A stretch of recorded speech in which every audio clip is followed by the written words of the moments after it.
అయిననా ఈరోజు కొత్త ట్రిక్ ఉంది మ్యాథ్స్ మల్టిప్లికేషన్ ట్రిక్ చూద్దాం.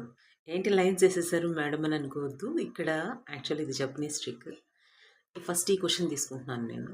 సో దీంట్లో ఎలా వస్తుంది చూడండి ఒకసారి. ఇక్కడ 2 లైన్స్ ఉన్నాయి, ఇక్కడ 3 లైన్స్ ఉన్నాయి, ఇక్కడ 2 లైన్స్ ఉన్నాయి, ఇక్కడ 2 లైన్స్ ఉన్నాయి.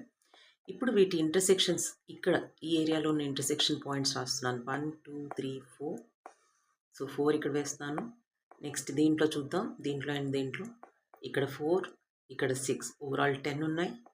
నెక్స్ట్ ఇక్కడ వచ్చేటప్పటికి ఉన్నాయి 6 ఉన్నాయి. వీటి మొత్తాన్ని యాడ్ చేసుకున్నట్టయితే 506. That's your answer. Coming to the second question. ఇక్కడ చూడండి, ఇక్కడ ఎన్ని ఉన్నాయి. నేను యాక్చువల్గా ఇక్కడ 4 లైన్స్ 3 లైన్స్ రాసుకున్నాను నేను. ఇక్కడ పాయింట్ ఆఫ్ ఇంటర్సెక్షన్స్ ఎన్ని ఉన్నాయి. 1 2 3 4 5 6 7 8 9 10 11 12. 12 ఉన్నాయి. నెక్స్ట్ మిడిల్లో చూడండి ఒకసారి. 1 2 3 4 5 6 7 8 9.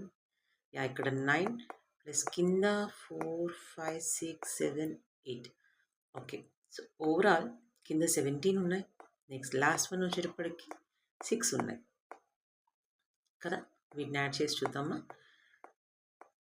1376 your answer. So coming to the next one. ఈ క్వశ్చన్కి ట్రై చేసి చెప్పండి ఎంత వస్తుంది అని. ఇఫ్ ఎట్ ఆల్ ఇది కష్టంగా అనిపించింది అనుకుంటే ఒక నెంబర్ ఏదైనా మీరు తీసేసుకోవచ్చు. ఈ నెంబర్ని క్రాస్ అవుట్ చేసుకోండి. 23 into 44 ట్రై చేయొచ్చు. Okay, thank you.